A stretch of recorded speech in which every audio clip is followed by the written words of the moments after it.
I like that the Phillies are seeing Kelly for the first time this season, while Arizona already faced Suarez about 3 weeks ago, and they hit him pretty well. They plated 5 runs in 5 innings against him. Suarez being a lefty, I think that works well here for this play. Arizona's done very well against left-handed pitching.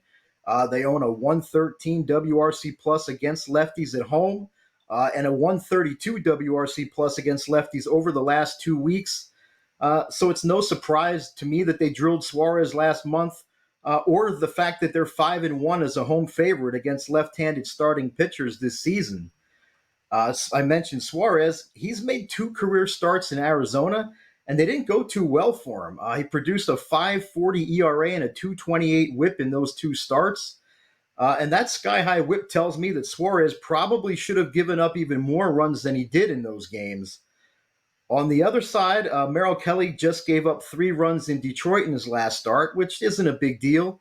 But I mention it because Arizona's 3-1 this season when Kelly starts after allowing 3 or more runs in his previous start. But even more important than that, in those 4 games, Kelly produced a 2.16 ERA and an 0.88 WHIP in those 4 games, and they did win both of the games when they were favored. Now, I don't want to take anything away from the Phillies here. They can certainly hit too. I mean, they just proved that last night. They hung 15 runs and 20 hits on Arizona.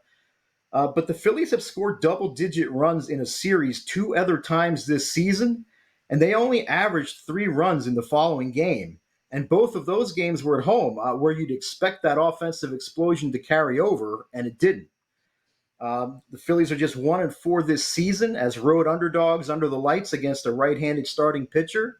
And again, they averaged just 3 runs in those 5 games. I'm not a fan of the Phillies bullpen.